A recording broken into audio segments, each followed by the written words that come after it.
Okay, Assalamualaikum dan salam sejahtera. Okay, hari ni saya nak tunjuk cara nak keluarkan EQ daripada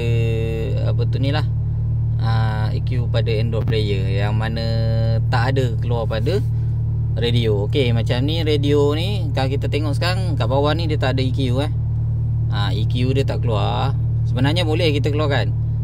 Kita tak perlulah nak keluar sini, nak masuk dekat application, nak cari DSP apa kan. Tak payah. Kita boleh keluarkan dia punya EQ tu, DSP dia tu dekat radio. Kat bawah ni kita boleh keluarkan. Okay, cara dia, kita back dulu. Okay, kita masuk kat setting. Okay,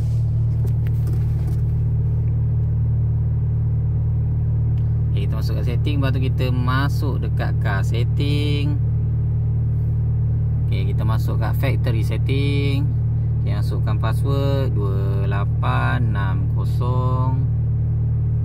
Okay, lepas tu kita scroll kat sini.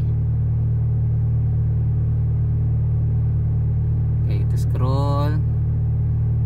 Kita cari. Kita scroll. Kita cari mana? Sekejap.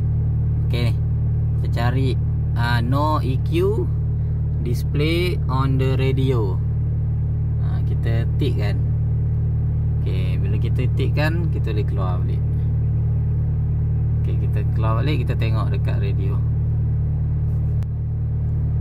Okay, tengok dia dah ada balik EQ dekat sini.